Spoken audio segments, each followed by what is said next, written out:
మిత్రులారా, నేను ఇవాళ మానుకోట ప్రజలు నేను అడగదలుచుకున్నా. ఈ ప్రాంతంలో 10 సంవత్సరాల నుంచి కారు గుర్తులే అధికారంలో ఉన్నారు. సర్పంచులు వాళ్ళే, ఎంపీడీసీలు వాళ్ళే, జడ్పీడీసీలు వాళ్ళే, ఎమ్మెల్యేలు వాళ్ళే, ఎంపీలు వాళ్ళే, మంత్రులు వాళ్ళే, ముఖ్యమంత్రులు వాళ్ళే ఉండ్రి. మరి 10 సంవత్సరాలల్లా ఈ ప్రాంతానికి రావాల్సిన నిధులు వచ్చినాయా? బయ్యారం ఉక్కు కర్మాగారాన్ని తెచ్చిండ్రా? కాజుపేట రైల్వే కోచ్ ఫ్యాక్టరీని వరంగల్ ప్రాంతానికి తీసుకొచ్చిండ్రా? ములుగులో ప్రకటించిన గిరిజన యూనివర్సిటీ ఆలస్యం కావడానికి కారణం ఏంది? ఈ ప్రాంతంలో సాగునీటి ప్రాజెక్టులు పూర్తిగాక సీతారామ ప్రాజెక్టు అట్లనే ఎండబెట్టి కాళేశ్వరాన్ని కూలగొట్టి పాలమూరు రంగారెడ్డి ఎత్తిపోతలను పడావు పెట్టి ఈరోజు తెలంగాణను దివాలా తీపిచ్చారు. అందుకే మిత్రులారా, మొన్న జరిగిన డిసెంబర్లో ఎన్నికలలో కల్వకుంట్ల చంద్రశేఖరరావును బీఆర్ఎస్ను బండకేసి కొట్టిండ్రు. 100 మీటర్ల గోతి తీసి పాతి పెట్టింది మీరే కదా. మరి ఇవాళ నేను అడుగుతున్నా, ఢిల్లీలో ఉండే మోడీ, గజ్వెల్ ఫామ్ హౌస్లో ఉండే కేడి, వీళ్ళిద్దరు తోడు దొంగలు. వీళ్ళిద్దరు కలిసి గూడు పుటాని చేసి తోడు దొంగలే తెలంగాణ ప్రజల యొక్క హక్కులను కాలరాసి తెలంగాణకు తీరని అన్యాయం చేసింది. మరి తోడు దొంగలల్లా ఒక దొంగను బండకేసి కొట్టి రెండో దొంగను మీరు వదిలిపెడతారా అని నేను మిత్రులను అడగదలుచుకున్నా. ఇవాళ ఇక్కడున్న కేడీకి మద్దతు పలికింది మోడీ కదా. కాళేశ్వరంలో 1,00,000 కోట్లు దోసుకుంటుంటే పట్టుకొని కటకటాలు లెక్క పెట్టించాల్సిన నరేంద్ర మోడీ, భారతీయ జనతా పార్టీ కేసీఆర్ ఇచ్చే కమిషన్లకు కక్కుర్తిపడి ఇవాళ కేసీఆర్ దోపిడీకి అనుమతి ఇచ్చాడు. అదేవిధంగా పార్లమెంటులో ఎప్పుడు అవకాశం వచ్చినా, ఏ బిల్లు వచ్చినా రైతు వ్యతిరేక నల్ల చట్టాలు, నోట్ల రద్దు, జీఎస్టీ బిల్లు, ట్రిపుల్ తలాకు, 370 ఆర్టికల్, ఇలాంటి చట్టాలు ఏ వచ్చినా పార్లమెంటులో నరేంద్ర మోడీకి అండగా నిలబడి బీజేపీని గెలిపించింది బీఆర్ఎస్ ఎంపీలు కాదా? మీ స్థానికంగా ఉండే మాలోతు కవిత కాదా అని నేను అడుగుతున్నా. ఆ కవిత అయినా ఈ కవిత అయినా చంద్రశేఖరరావు తరపున నరేంద్ర మోడీకి ఓట్లేసిన వాళ్ళు చెయ్యెత్తిన వాళ్ళే కదా. ఇవాళ మళ్ళీ ఏ మొహం పెట్టుకొని ఓట్లు అడగడానికి వస్తురని నేను అడుగుతున్నా. తండ్రిని ఇంటికి పంపిర్రు, తండ్రి కథ అయిపోయింది, ఇక బిడ్డ వంతు వచ్చింది. బిడ్డను కూడా జూన్ 1 తారీఖు నాడు ఇంటికి పంపించే బాధ్యత మా కాంగ్రెస్ పార్టీ కార్యకర్తలు తీసుకుంటారని నాకు సంపూర్ణమైన విశ్వాసం వచ్చింది. అందుకే మిత్రులారా, ఇవాళ ఈ ప్రాంతంలో ఓట్లు అడిగే అర్హత బీఆర్ఎస్కు లేదు, బీజేపీకి లేదు. నేను ఇవాళ ఈ వేదిక మీద నుంచి కిషన్ రెడ్డి గారిని, నరేంద్ర మోడీని నేను అడుగుతున్నా, మీరు 10 సంవత్సరాలలో మా పాలమూరు రంగారెడ్డి ఎత్తిపోతల ప్రాజెక్టు జాతీయ హోదా ఇచ్చిండ్రా? మా ఖమ్మం ప్రాంతంలో బయ్యారం ఇల్లందు ప్రాంతంలో బయ్యారం ఉక్కు కర్మాగారం కట్టి ఈ ప్రాంతంలో ఉండే ఆదివాసీలను, లంబాడీలను వేలాది మంది ఉద్యోగాలు ఇవ్వాలని సోనియమ్మ మంజూరు చేస్తే 10 ఏళ్ళు మా బయ్యారం ఉక్కు కర్మాగారాన్ని పాతరేసింది మీరు కాదా? పడావు పెట్టింది మీరు కాదా? మా బయ్యారం ఉక్కు కర్మాగారాన్ని ఇవ్వని బీజేపీ దద్దమ్మలు మహబూబాబాద్లో ఓట్లు ఎట్లా అడుగుతారని చెప్పి నేను ఈ వేదిక మీద నుంచి ప్రశ్నిస్తున్నా. ఇదే కాదు, ఈ ప్రాంతంలో రైల్వే కోచ్ ఫ్యాక్టరీ కట్టాలి. కాజుపేట రైల్వే కోచ్ ఫ్యాక్టరీ కట్టిస్తే జాతీయ అంతర్జాతీయ స్థాయి గుర్తింపు వరంగల్కి వస్తుందని చెప్పి సోనియమ్మ మంజూరు చేసింది. కానీ నరేంద్ర మోడీ ఏం చేసిండు? ఇక్కడ రైల్వే కోచ్ ఫ్యాక్టరీ కట్టడానికి వీల్లేదు, అసలు రైల్వే కోచ్ ఫ్యాక్టరీలే కట్టలేమని అబద్ధాలు చెప్పి కాజీపేటకు మంజూరు చేసిన రైల్వే కోచ్ ఫ్యాక్టరీ లాతూర్కు తరలించుకొని పోయిండు. మరి బీజేపీలను ఒక లాతు దన్నాల్సిన అవసరం ఉందా లేదా? మన రైల్వే కోచ్ ఫ్యాక్టరీని కాజీపేట కాదని లాతూర్కు తరలించకపోయిన ఈ సన్నాసులకు ఇవాళ బీజేపీలకు ఓట్లు అడిగే హక్కు ఉందా అని నేను అడుగుతున్నా. అదేవిధంగా గిరిజన యూనివర్సిటీ మా ఆదివాసీలు, మా కోయలు, మా గోండులు, మా లంబాడాలు మా చెంచులు మా ఆదివాసులు చదువుకోవాలని, వాళ్ళ బిడ్డలు పీజీలు పిహెచ్డీలు చేయాలని, ఐఏఎస్లు ఐపీఎస్లు అయి రాజ్యాలు ఏలాలని గిరిజన యూనివర్సిటీ సోనియమ్మ ఇస్తే 10 సంవత్సరాలు యూనివర్సిటీని ప్రారంభించకుండా మా ఆదివాసీ లంబాడ సోదరుల పిల్లల్ని చదువుకోకుండా అన్యాయం చేసింది బీజేపీ కాదా? మేం పట్టుబడితే కొట్లాడితే మొన్న పని మొదలుపెట్టారు. 10 ఏళ్ల తర్వాత పని మొదలుపెట్టిన మీరు ఈ ప్రాంతంలో ఓట్లు అడిగే హక్కు ఉందా అని నేను బీజేపీ వాళ్ళని అడుగుతున్నా. ఇదే కాదు, ఐటీఐఆర్ కారిడార్ కావచ్చు, మెట్రో రైలు కావచ్చు, మూసీ నది అభివృద్ధి కావచ్చు, పాలమూరు రంగారెడ్డి ఎత్తిపోతలు కావచ్చు, ఏ ప్రాజెక్ట్ అయినా కేంద్ర ప్రభుత్వం నిర్లక్ష్యం వల్ల ఇవాళ తెలంగాణకు తీరని అన్యాయం జరిగింది. ఇదే కాదు మిత్రులారా, నేను పార్లమెంట్లో ప్రత్యక్ష సాక్షిని. మొన్న బడ్జెట్ సమావేశాలలో నరేంద్ర మోడీ గారు మాట్లాడుతూ తల్లిని చంపి బిడ్డను బతికించిందని తెలంగాణ రాష్ట్ర ఏర్పాటు ప్రక్రియను తప్పుబట్టిండు, తెలంగాణ రాష్ట్రాన్ని అవమానించడు. అంతటితో ఆగలే. సోనియా గాంధీ, మన్మోహన్ సింగ్ ప్రజాస్వామ్యాన్ని పాతరేసి పార్లమెంటు దర్వాజాలు బంద్ చేసి తెలంగాణ బిల్లును ఆమోదించారు. ఆ తెలంగాణ బిల్లు చెల్లనే చెల్లదు, తెలంగాణ రాష్ట్రం వద్దే వద్దని నరేంద్ర మోడీ పార్లమెంటు సాక్షిగా మాట్లాడింది నిజం కాదా? మరి నేను ఇవాళ అడుగుతున్న సిగ్గులేని కిషన్ రెడ్డిని, బీజేపీ నాయకులను, తెలంగాణ రాష్ట్ర ఏర్పాటునే వద్దన్న మీరు, తెలంగాణ రాష్ట్ర ఏర్పాటును ప్రశ్నించిన మీరు, తెలంగాణ రాష్ట్రాన్ని ఏర్పాటు చేసిన సోనియా గాంధీని, కాంగ్రెస్ను తప్పుపట్టిన మీరు ఏ మొహం పెట్టుకొని తెలంగాణ రాష్ట్రంలో ఓట్లు అడుగుతారని నేను అడుగుతున్న కిషన్ రెడ్డిని, నరేంద్ర మోడీని, తెలంగాణ రాష్ట్ర ఏర్పాటును ప్రశ్నించి తెలంగాణ రాష్ట్రానికి రావాల్సిన నిధులు ఇవ్వకుండా అవమానించి తెలంగాణ అభివృద్ధిని అడ్డుకున్న మీరు ఇవాళ వచ్చి తెలంగాణలో సీట్లు కావాలి, ఓట్లు కావాలని అడుగుతారంటే మీకు ఎంత ధైర్యం అని నేను అడుగుతున్నా. ఇదే కాదు, ఉత్తర భారతదేశంలో కుంభమేళాకు వేల కోట్ల రూపాయలు ఖర్చు పెట్టారు. గంగానది పరిశుద్ధికి వేల కోట్ల రూపాయలు ఖర్చు పెట్టారు. నిన్నగాక మొన్న మన మేడారం జాతర జరిగింది. ఇప్పుడే మా అక్కని సీతక్కని అడిగిన, అక్క మేడారం జాతరకు కేంద్ర ప్రభుత్వం ఏమిచ్చిందంటే ముష్టి 3 కోట్లు ఇచ్చిండ్రు, మనం అవి ఆడుకోలేదు, 150 కోట్లు మన రాష్ట్ర ప్రభుత్వం ఇచ్చిన ఖర్చు పెట్టి మేము అభివృద్ధి చేసినామని అక్క చెప్పింది. నేను అడుగుతున్న కిషన్ రెడ్డి, కుంభమేళా కోసం వేల కోట్లు ఖర్చు పెట్టుకునే మీరు మా ఆదివాసీ బిడ్డలు దేశం నలుమూలల నుంచి 1.5 కోటి మంది వచ్చే మా మేడారం జాతరకు ముష్టి 3 కోట్లు ఇస్తారా? 3 కోట్లు ఇచ్చే మీకు మేము ఓట్లేసి సీట్లు ఇవ్వాలనా? ఇదేనా మీ నీతి, మీ జాతి అని నేను కిషన్ రెడ్డిని అడుగుతున్నా.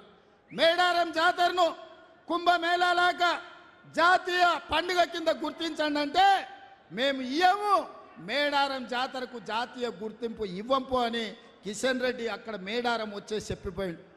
మా మేడారం జాతరకు జాతీయ గుర్తింపు ఇవ్వని సన్నాసులారా, మా మేడారం ప్రాంతంలో ఓట్లెట్లు అడుగుతారు, మా ప్రజలు మీకు ఓట్లెట్లు వేస్తారని నేను అడగదలుచుకున్న ఇవాళ. అందుకే మిత్రులారా, ఇవాళ మోడీ కేడీ ఒక్కటైనరు. ప్రత్యక్షంగా కొట్లాడితే వాళ్ళకి సీట్లు రావని ఒకరికి ఒకడు సహకరించుకొని ఇవాళ బిడ్డ బెయిల్ కోసం మోడీతోని చీకటి ఒప్పందం చేసుకొని ఈరోజు రాష్ట్రంలో 5 సీట్లు మహబూబ్ నగర్, చేవెళ్ళ, మల్కాజ్గిరి, భువనగిరి, జైరాబాద్ సీట్లల్లో బీఆర్ఎస్ వాళ్ళు బీజేపీకి పని చేసేటట్టు చీకటి ఒప్పందం చేసుకున్నాడు. చంద్రశేఖరరావు బిడ్డ బెయిల్ కోసం తెలంగాణ ప్రజల్ని మోడీ కాళ్ళ దగ్గర తాకట్టు పెట్టాడు. అందుకే ఇవాళ తెలంగాణ యువకులను నేను ఆలోచన చేయమంటున్నా, తెలంగాణ ప్రజల్ని ఆలోచన చేసి తీర్పు ఇవ్వమంటున్నా. ఇవాళ తెలంగాణ ఆడబిడ్డలకు హక్కు లేవు, తెలంగాణ ఆడబిడ్డల్ని అవమానించిన చరిత్ర. ఉమ్మడి రాష్ట్రాలలో తెలుగు మాట్లాడే వాళ్ళు 42 మంది ఎంపీలు ఉంటే నరేంద్ర మోడీ 1 మంత్రి పదవి ఇచ్చాడు. గా బోడి గుజరాత్లో 26 మంది ఎంపీలు ఉంటే 7 పార్లమెంట్లు ఇచ్చాడు, 7 మంత్రులు ఇచ్చాడు. ఉత్తరప్రదేశ్లో 60 మంది ఉంటే 12 మంది ఇచ్చాడు. నేను అడుగుతున్న నరేంద్ర మోడీని తెలంగాణ ప్రజల తరఫున, మా తెలుగు మాట్లాడే వాళ్ళు పార్లమెంట్లో 42 మంది ఉంటే ఏకాకిగా ఏకలింగం 1 ఇస్తావు ఎట్లా? నీ ఉత్తరప్రదేశ్కు 12 ఇస్తావు, నీ గుజరాత్కు 7 ఇస్తావు. మీ అయ్యా జాగిరా ఈ దేశం అంటే అని నేను బీజేపీ వాళ్ళని నేను అడుగుతున్నా. అందుకే ప్రజలారా, తెలంగాణ మిత్రులారా, వీళ్ళు తెలంగాణ ద్రోహులు. మన రాష్ట్ర ఏర్పాటునే ప్రశ్నించిన వాళ్ళు, మన రాష్ట్ర అభివృద్ధిని అడ్డుకుంటున్న వాళ్ళు వీళ్ళు తెలంగాణ ద్రోహులు. అందుకే వీళ్ళకి తెలంగాణలో ఒక్క ఓటు కానీ ఒక్క సీటు కానీ ఇవ్వద్దు. ఇవాళ కాంగ్రెస్ పార్టీ మీకు తెలుసు, 60 ఏళ్ల పోరాటం, వందలాది మంది ప్రాణ త్యాగాలు, ఆత్మ బలిదానాలు జరుగుతుంటే చూసి తల్లడిల్లి ఒక పక్కన బలరాం నాయక్, సురేష్ శెట్కర్, పొన్నం ప్రభాకర్, మధు యాస్కి ఇలాంటి ఎంపీలందరూ కలిసి సోనియా గాంధీ గారి దగ్గరికి వెళ్ళి కాళ్ళకు దండం పెట్టి, అమ్మా మా పిల్లలు చచ్చిపోతుండ్రు, మేం గ్రామాలకు పోలేము, మా కడుపు కోత మీరు అర్థం చేసుకోండి అంటే, ఒక కన్న తల్లిగా కుటుంబ సభ్యులను కోల్పోతే దుఃఖం తెలిసిన దేవతగా తల్లిగా ఇవాళ తెలంగాణ రాష్ట్రాన్ని సోనియా గాంధీ గారు ఇచ్చిండ్రు. తెలంగాణ రాష్ట్రం ఇచ్చినాక ఆంధ్రప్రదేశ్లో పార్టీ మనుగడ కోల్పోయింది. తెలంగాణలో దాదాపుగా పరిస్థితి అక్కడికే వచ్చుండే, కేంద్రంలో అధికారం కోల్పోయింది. కానీ సోనియా గాంధీ ఏనాడు కూడా అధికారం కోసం తెలంగాణ కాదు, ప్రజల హక్కుల కోసం, పేదల ప్రాణాల కోసం, ఆత్మ బలిదానాలు చేసుకుంటున్న యువకుల ప్రాణాల సాక్షిగా ఈ తెలంగాణ రాష్ట్రం ఇచ్చింది సోనియమ్మ. నేను అడుగుతున్న మా మహబూబాబాద్ సోదరులను, తెలంగాణ రాష్ట్రం ఇచ్చిన తల్లిగా ఆమె బిడ్డ ఈ దేశానికి ప్రధానమంత్రి కాబోతున్నాడు. ఆమె బిడ్డను ప్రధానమంత్రిని చేయాల్సిన బాధ్యత మన మీద లేదా? మహబూబాబాద్లో గెలిపించాల్సిన బాధ్యత మన మీద లేదా అని నేను అడుగుతున్నా. అందుకే మిత్రులారా, జూన్ 4 నాడు ఫలితాలు వస్తాయి. జూన్ 9 నాడు ఎర్రకోట మీద 3 రంగుల జెండా ఎగరేసి రాహుల్ గాంధీ దేశానికి ప్రధానమంత్రి కాబోతున్నాడు. ఆ పండుగలో 14 మంది ఎంపీలను నేను, మా తుమ్మల గారు, మా పొంగులేటి గారు 14 మందిని ఎంబడి పెట్టుకొని ఆ పండుగకు పోవాలి, మీరు మద్దతు ఇవ్వాలి అని నేను అడుగుతున్నా. ఇదేమన్నా తప్ప అని మిత్రులను నేను అడుగుతున్నా. ఇది సోనియమ్మ తెలంగాణ ఇచ్చిన తల్లి. రేపు ఆమె బిడ్డ ఈ దేశానికి ప్రధానమంత్రి కాబోతున్నాడు. కన్యాకుమారి నుంచి కశ్మీర్ వరకు 150 రోజులు 4000 కిలోమీటర్లు మండు టెండల్లో, మంచు కొండల్లో దళితుల కోసం, గిరిజనుల కోసం, ఆదివాసుల కోసం, మైనారిటీల కోసం, మహిళల కోసం అకుంఠిత దీక్షతో పాదయాత్ర చేసి ప్రాణాలకు తెగించి పోరాడిండు మన రాహుల్ గాంధీ. మణిపూర్ మండిపోతుంటే మణిపూర్ నుంచి ముంబై వరకు 6700 కిలోమీటర్లు సుదీర్ఘమైన ప్రయాణం చేసి ప్రజల మధ్యలోకి వచ్చిండు. ఇంతకంటే ప్రజల కోసం కొట్లాడే నాయకుడు ఈ దేశంలో ఉన్నాడా? మరి అట్లాంటి నాయకుడికి అండగా నిలబడాల్సిన బాధ్యత 4 కోట్ల తెలంగాణ ప్రజల మీద ఉన్నదా లేదా ఆలోచన చేయండి మిత్రులారా. ఇవాళ వాళ్ళు అంటారు కాంగ్రెస్ ప్రభుత్వం గ్యారంటీలు ఇచ్చింది అమలు చేయలేదని. నేను ఆ గాడిదలను అడగదలుచుకున్న, సోయిలేని వాళ్ళను ఒక్క మాట నేను అడగదలుచుకున్నా. 10 ఏళ్ళు కేడీ ఇక్కడున్నాడు, 10 ఏళ్ళు మోడీ అక్కడున్నాడు. మోడీ రైతులకు 2 ఆదాయం చేస్తా అన్నాడు. ప్రతి సంవత్సరం 2 కోట్ల ఉద్యోగాలు, 10 ఏళ్లలో 20 కోట్ల ఉద్యోగాలు ఇస్తా అని 7 లక్షలు కూడా చక్కగా ఇవ్వలే. రైతుల ఆదాయం సంగతి దేవుడెరుగు, రైతులను కాల్చి చంపిండు ఢిల్లీలో. అదేవిధంగా ప్రతి పేదవాడికి ఇల్లు ఇస్తా అన్నాడు, తెలంగాణలో ఒక్క ఇల్లు ఇవ్వలే. జన్ధన్ ఖాతాల పేరు మీద స్విస్ బ్యాంకులో లక్షలాది కోట్ల రూపాయలు నల్లధనం ఉంది, అవి తీసుకొచ్చి ప్రతి పేదవాడి ఖాతాలో 15 లక్షల రూపాయలు వేస్తా అన్నాడు. మీకెవరికన్నా ఒక్క రూపాయనైనా వచ్చిందా? ఎవరికైనా వచ్చిందా? మోడీ పైసలు ఇచ్చిండా? మీ ఖాతాలలో లక్షలు పడ్డాయా? ఏ ఒక్కరు కూడా ఒక్క పైస ఇవ్వని నరేంద్ర మోడీ 3వ ప్రధానమంత్రి అవుతాడంట. ఇక కేడీ అయితే దళితులకు 3 ఎకరాల భూమి, డబుల్ బెడ్రూమ్ ఇల్లు, ఇంటికో ఉద్యోగం, ఇట్లా శాంతాడంత లిస్టు చెప్పాడు. చివరికి ఏమైండు? బొందలకు పోయిండు. వాళ్ళు 10 ఏళ్ళ గాడిదలను కాసి ఇవాళ 100 రోజుల్లో మనం 6 గ్యారంటీలలో 5 అమలు చేసినాం సోదరులారా. అప్పుడే రేవంత్ రెడ్డి గ్యారంటీలు అమలు చేస్తలేడు, ఇక దిగిపో అంటుండు. దిగిపోనికి ఏమన్నా అల్లాటప్పగా వచ్చినాం అనుకుంటున్నావా? అయ్య పేరు తాత పేరు చెప్పుకొని ఎవరిని కాళ్ళు పట్టుకొని రాలే బిడ్డ, నీలాకటోళ్ళని తొక్కుకుంటా వచ్చి ఆ కుర్చీలో కాంగ్రెస్ పార్టీ కార్యకర్తలు కూర్చోబెడితే కూర్చున్నాం. 10 ఏళ్ళ వరకు 10 ఏళ్ల వరకు నేను చెప్తున్నా, మానుకోట గడ్డ మీద నుంచి కల్వకుంట్ల చంద్రశేఖరరావు గుర్తుపెట్టుకో, నువ్వు కాదు, నిన్ను అయ్య కాదు, నీ తాత కాదు, నిన్ను పుట్టించినోడు వచ్చినా 10 ఏళ్ళు తెలంగాణ రాష్ట్రంలో కాంగ్రెస్ ప్రభుత్వం ఉంటుంది, ప్రజా పాలన అందిస్తాం. ప్రతి పేదవాడికి ఇచ్చిన మాట ప్రకారం ఇందిరమ్మ ఇండ్లు ఇస్తాం, ఆర్టీసీ బస్సులో ఉచిత ప్రయాణం ఇస్తాం, రాజీవ్ గాంధీ ఆరోగ్యశ్రీలో 10 లక్షలు ఇస్తాం, ఇంటింటికి 200 యూనిట్లు ఉచిత కరెంట్ ఇస్తాం, 500 రూపాయలకే సిలిండర్ ఇస్తాం, సంవత్సరం తిరిగే లోపల 2 లక్షల ఉద్యోగాలు ఇస్తాం. బీసీ జనాభా లెక్కలు కట్టి వాళ్ళ జనాభా ఎంతుందో వాళ్లకు నిధులు ఇస్తాం. ఇవన్నీ పనులు చేసే బాధ్యత మాది. ఇదే కాదు మీడియా మిత్రులారా, 100 రోజుల్లో మీకు తెలుసు, అధికారం చేపట్టిన 48 గంటల్లో ఆడబిడ్డలకు ఆర్టీసీలో ఉచిత ప్రయాణం ఇచ్చినాం. ఇవాళకి 35 కోట్ల మంది ఆడబిడ్డలు అమ్మగారింటికి అత్తగారింటికి నచ్చిన దేవుణ్ణి మొక్కుకోనికే గుళ్ళు గోపురాలకు పోయొచ్చింది. 10 లక్షల రూపాయల రాజీవ్ ఆరోగ్యశ్రీ పథకం ద్వారా కార్పొరేట్ హాస్పిటళ్లలో వైద్యాన్ని పేదలకు అందించినాం. ఆడబిడ్డలకు మాట ఇచ్చినట్టు కట్టెలపై కష్టాలు తీరవాలని 4 నూర్లున్న సిలిండర్ను నరేంద్ర మోడీ 12 నూర్లు చేస్తే 500కే ఇస్తామని ఇవాళ ఆడబిడ్డలకు 500 రూపాయలకే సిలిండర్ ఇచ్చినాం. పేదవాళ్లకు వ్యవసాయానికి ఉచిత విద్యుత్తే కాదు, పేదవాళ్ళ ఇండ్లకు కూడా 200 యూనిట్లు ఉచితంగా ఇస్తామన్నాం, ఇచ్చి బరాబర్ చూపించినాం. ఇవాళ పేదవాడి ఇంటికి 0 బిల్లులు ఇస్తున్నాం. ఇదే కాదు, పొంగులేటి గారి మంత్రివర్గం ఈరోజు 4,50,000 ఇందిరమ్మ ఇండ్లు 22,500 కోట్ల రూపాయలతోని ఇదే ఖమ్మంలో ప్రారంభించుకున్నాం. ప్రతి పేదవాడికి ఇవాళ ఇందిరమ్మ ఇండ్లు ఇస్తున్నాం. మేము ఉద్యోగం వచ్చిన ఎంబడే మా కుటుంబ ఉద్యోగాల కోసం కాదు, పేదోళ్ళ బిడ్డల ఉద్యోగాల కోసం ఎల్బీ స్టేడియంలో 3 నెలల్లో 30,000 ఉద్యోగాలు తలలు లెక్క పెట్టి ఇచ్చి పేదవాడి బిడ్డల కళ్ళల్లో ఆనందం చూసినాం. బీసీ జనాభా లెక్కలు కడతామన్నాం, బరాబర్ లెక్కలు కట్టిస్తున్నాం. ఇన్ని పనులు మేం చేసినాం. ఇవి సరిపోతాయా? కానే కాదు. అందుకే మిగతా కార్యక్రమాలు తీసుకోవాలంటే మార్చి 17 నాడు ఎన్నికల కోడ్ వచ్చింది.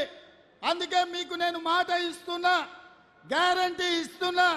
సోనియమ్మ మాటగా, రాహుల్ గాంధీ గ్యారంటీగా ఆగస్టు 15 తారీఖు లోపల 2 లక్షల రూపాయల రైతు రుణమాఫీ.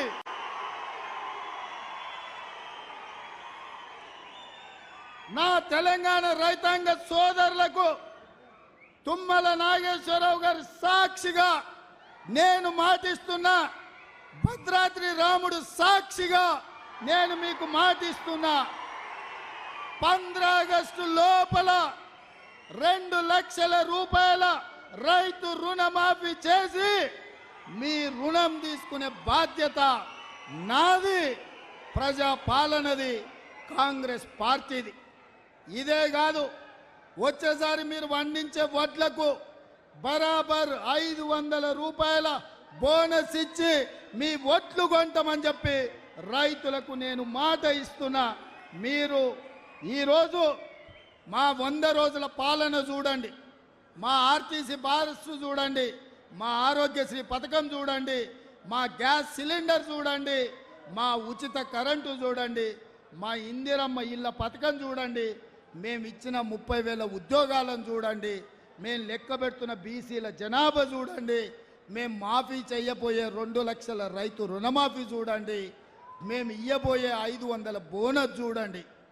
ఇవన్నీ మేము చెయ్యాలి, మేము చెయ్యాలని కంకణ బద్దులమై ఉన్నాం. మరి మిమ్మల్ని ఏమడుగుతున్నాం మిత్రులారా? మేము మనులు అడిగినామా, మాణిక్యాలు అడిగినామా, వజ్ర వైదూరాలు అడిగినామా, లేకపోతే ఈ ప్రాంతంలో ఉన్న మీ భూములు అడిగినామా? ఏం అడగలే కదా. మేము అడిగింది ఒకే ఒక్క ఓటు. మీ కుటుంబం ఎంతో మంది ఎన్నోసార్లు ఎవడెవడికో వేసాను, ఈసారి బలరాం నాయక్ వేయండి. ఈసారి మహబూబాబాద్లో బలరాం నాయక్ వేయండి. మొదటిసారి మహబూబాబాద్ నుంచి బలరాం నాయక్ గెలిస్తే సోనియమ్మ బలరాం నాయకుని కేంద్ర మంత్రిని చేసిందయా? అవునా? ఒక లంబాడి బిడ్డ మొదటిసారి ఎంపీ అయితే కేంద్రంలో మంత్రి అయ్యిండు. మరి రెండోసారి గెలిస్తే ఏమవుతాడో మీరు ఒక్కసారి ఆలోచన చెయ్యండి. మీకందరికీ పిలిస్తే పలికేటోడు, మాకందరికీ ఆప్తుడు. ఇవాళ పెద్దలు శ్రీనివాసరెడ్డి గారు చెప్పారు 3 లక్షల మెజార్టీ రావాలని. నేనైతే ఒక్క మాట చెప్పదలుచుకున్నా, పోటీ అయితే ఖమ్మం మహబూబాబాద్ బద్దలే ఉందయ్యా. రాష్ట్రంలో అత్యధికంగా మెజార్టీ వచ్చేది ఈ రెండే. మరి ఖమ్మం వాళ్ళు ఖమ్మం అభ్యర్థికి ఎక్కువ ఇస్తారా, మహబూబాబాద్ వాళ్ళు మహబూబాబాద్ బలరాం నాయక్ ఎక్కువ ఇస్తారా? ఇక మీరే డిసైడ్ చేసుకోరు.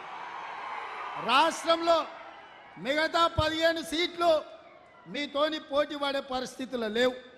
మనం 14 గెలిస్తే 14లో 1-2 స్థానాలల్లో మహబూబాబాద్ ఖమ్మం పార్లమెంటే ఉంటుంది. మరి ఎవరు ఫస్ట్ వస్తారో ఎవరు సెకండ్ వస్తారో మీరే నిర్ణయించుకోండి.